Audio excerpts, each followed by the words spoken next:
स्वागत है आपका एचजे एडुकेशन हिंदी में। इस वीडियो में हम लोग ह्यूमन रिसोर्स ऑडिट के प्रोसेस को पढ़ेंगे और साथ ही साथ ह्यूमन रिसोर्स ऑडिट से जुड़े अलग अलग अप्रोच को जानेंगे। ह्यूमन रिसोर्स ऑडिट का प्रोसेस एक सिस्टमैटिक प्रोसेस होता है जो ह्यूमन रिसोर्स से जुड़े सारे एस्पेक्ट्स को प्रॉपरली रिव्यू करता है और यह इंश्योर करता है कि ह्यूमन रिसोर्स से जुड़ा सारा एस्पेक्ट्स प्रॉपरली काम करे, प्रॉपरली फंक्शन करे। और ह्यूमन रिसोर्स ऑडिट यह भी इंश्योर करता है कि ह्यूमन रिसोर्स से जुड़े सारे activities as per plan perform किए जाएं।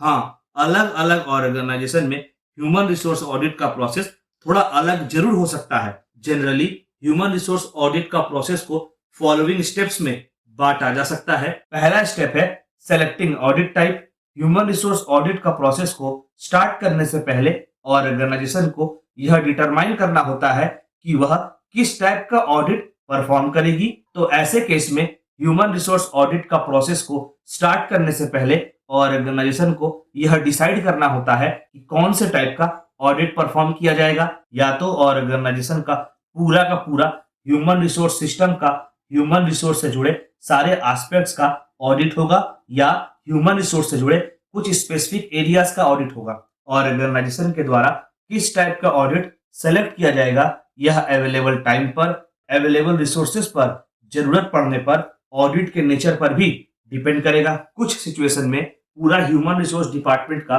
ऑडिट होता है, वहीं दूसरी ओर कुछ सिचुएशन में ह्यूमन रिसोर्स डिपार्टमेंट के केवल कुछ एस्पेक्ट्स का ही ऑडिट होता है। अगला स्टेप है डिटरमाइनिंग द ऑब्जेक्टिव। इस स्टेप में ह्यूमन रिसोर्स ऑडिट को क्यों परफॉर्म करना है, मतलब ह्यूमन रिसोर्स ऑडिट परफॉर्म करने का ऑब्जेक्टिव क्या है, इसे जानने का प्रयास इस स्टेप में किया जाता है। क्या स्ट्रेटजीज को जानने के लिए ह्यूमन रिसोर्स ऑडिट परफॉर्म किया जा रहा है, या ह्यूमन रिसोर्स से जुड़े कमियां या प्लस पॉइंट को समझने के लिए ऑडिट परफॉर्म किया जा रहा है। अगला स्टेप है डिसाइडिंग द मेथड। इस स्टेप में ऑडिट परफॉर्म करने का मेथड डिसाइड किया जाता है और यह तय किया जाता है कि ऑडिट कैसे परफॉर्म करना है। एम्प्लॉय का इंटरव्यू करके, क्वेश्चनियर तैयार करके, या किसी और मेथड से।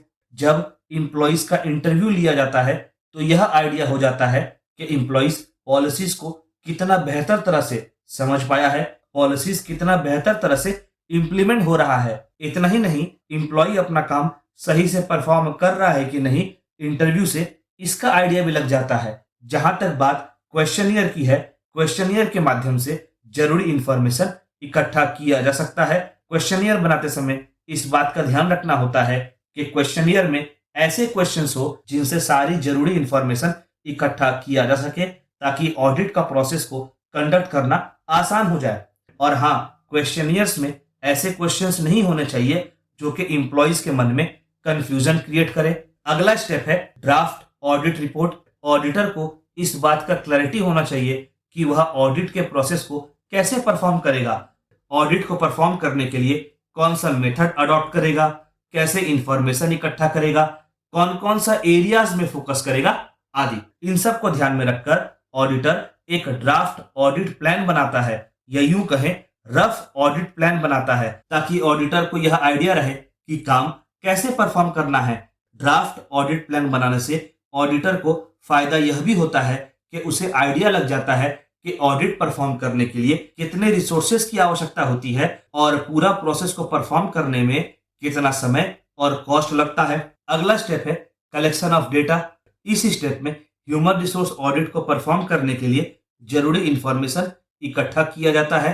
ह्यूमन रिसोर्स से जुड़ा जिन एस्पेक्ट्स का ऑडिट होना है उससे जुड़ा जरूरी इंफॉर्मेशन इकट्ठा की जाती है। फिर इंटरव्यू और क्वेश्चनियर की सहायता से डेटा कलेक्ट किया जाता है। यह स्टेप काफी क्रूशियल होता है क्योंकि जितनी भी डिसीजंस ली जाती हैं वह सब डेटा पर ही आधारित होती है। अगर डेटा प्रॉपरली कलेक्ट किया जाएगा तो इससे डिसीजन लेने में आसानी तो होगी, साथ ही साथ डिसीजन एक्यूरेट भी होगा। अगला स्टेप है फिक्सिंग स्टैंडर्ड्स। इस स्टेप में काम से जुड़ा स्टैंडर्ड फिक्स किया जाता है। काम से जुड़ा स्टैंडर्ड यह दिखाता है कि काम कैसे परफॉर्म किया जाएगा, काम का रिजल्ट कैसा होना चाहिए आदि। जब ऑडिट परफॉर्म किया जाएगा तो एम्प्लॉइज के एक्चुअल परफॉर्मेंस को इसी स्टैंडर्ड से कंपेयर किया जाएगा, जिससे यह पता चलेगा कि काम एज पर स्टैंडर्ड परफॉर्म किया गया है कि नहीं, और काम में क्या क्या कमी रह गई है, क्या क्या गलती रह गई है, फिर उन कमियों और गलतियों को सुधारने का प्रयास किया जाता है। जब एक्चुअल परफॉर्मेंस को स्टैंडर्ड परफॉर्मेंस के साथ कंपेयर किया जाता है तो काम कितना एफिशिएंसी से परफॉर्म किया गया है इसके बारे में भी आइडिया लग जाता है। अगला स्टेप है फाइनल ऑडिट ड्राफ्ट। जब डेटा कलेक्ट हो जाता है, काम से जुड़ा स्टैंडर्ड सेट कर लिया जाता है, उसके बाद रफ ऑडिट ड्राफ्ट को स्टडी किया जाता है। अगर स्टडी करने के बाद ऐसा लगता है कि रफ ऑडिट ड्राफ्ट में कुछ चेंजेस लाना जरूरी है तो फिर गोल्स के अनुसार, सिचुएशन के अनुसार, टेक्निक और कॉस्ट को ध्यान में रखकर रफ ड्राफ्ट प्लान में जरूरी बदलाव लाया जाता है ताकि ऑडिट सही से परफॉर्म किया जा सके। अगर रफ ऑडिट ड्राफ्ट के प्लान को पढ़कर ऐसा लगता है कि इसमें चेंजेस की आवश्यकता नहीं है, रफ ड्राफ्ट ऑडिट प्लान को ही फाइनल कर लिया जाता है। अगला स्टेप है providing feedback in audit report. Auditor ने ऑडिट करते हुए अब तक जितने भी फैक्ट्स, इंफॉर्मेशन, डेटा इकट्ठा की है उसे मैनेजमेंट को, टीम लीडर को बताना होता है। ह्यूमन रिसोर्स ऑडिटर इकट्ठा किए गए डेटा और इंफॉर्मेशन की सहायता से मैनेजमेंट या टीम लीडर को बताता है कि उसने क्या क्या एक्सपीरियंस किया है, ह्यूमन रिसोर्स से जुड़ा कौन कौन सा एस्पेक्ट सही है और कहां कहां पर कमी रह गई है। इसके साथ ऑडिटर यह भी बताता है कि कमी है क्यों और उस कमी को दूर कैसे किया जा सकता है। ऑडिटर मैनेजमेंट और टीम लीडर को बताता है कि कहां जरूरी चेंजेस किया जा सकता है और क्या क्या नया इंट्रोड्यूस किया जा सकता है। ह्यूमन रिसोर्स ऑडिटर अपना फीडबैक रिपोर्ट के रूप में मैनेजमेंट या टीम लीडर के सामने सबमिट करता है।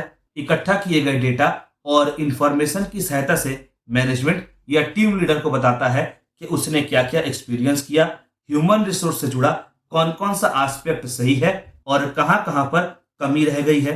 इसके साथ ऑडिटर यह भी बताता है कि कमी है क्यों और उस कमी को कैसे दूर किया जा सकता है। ह्यूमन रिसोर्स ऑडिटर अपना फीडबैक रिपोर्ट के रूप में मैनेजमेंट या टीम लीडर को सबमिट करता है। अच्छा, अब तक हम लोगों ने ह्यूमन रिसोर्स ऑडिट के प्रोसेस को समझा।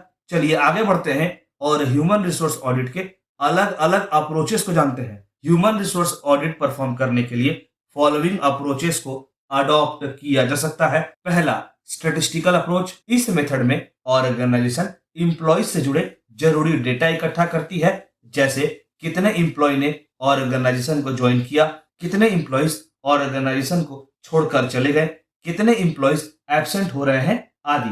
अब इसी डेटा के आधार पर ह्यूमन रिसोर्स से जुड़ा ऑडिट परफॉर्म किया जाता है और एम्प्लॉयज के परफॉर्मेंस का इवैल्यूएशन किया जाता है और यह देखा जाता है कि सेट किए गए स्टैंडर्ड के रिस्पेक्ट में एम्प्लॉयज का परफॉर्मेंस कैसा रहा। अगला अप्रोच है कंप्लायंस अप्रोच।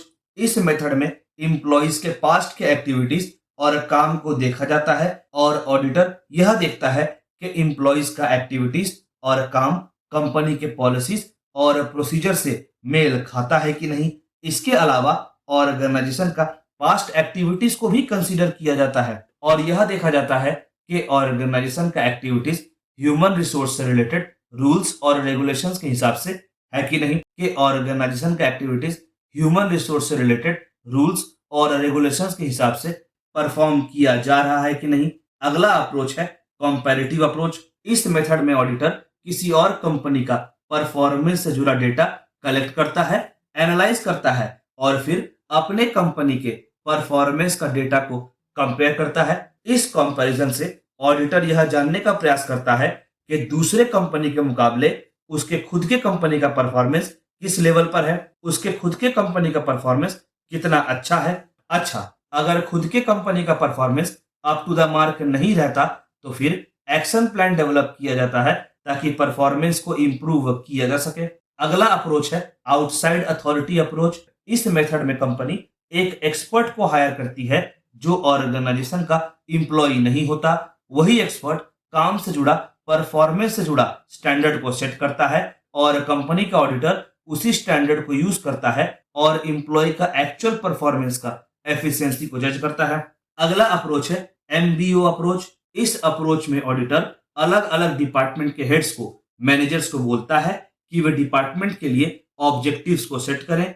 फिर ह्यूमन रिसोर्स ऑडिटर डिपार्टमेंट के परफॉर्मेंस को, एम्प्लॉय के परफॉर्मेंस को एनालाइज करता है और यह देखता है कि सेट किए गए ऑब्जेक्टिव्स किस हद तक अचीव किया गया है। इस एनालिसिस से यह पता लगाना आसान होता है कि कौन सा एम्प्लॉय ने अच्छा काम किया है, कौन सा एम्प्लॉय ने एवरेज काम किया है और कौन से एम्प्लॉय का काम अप टू द मार्क नहीं है।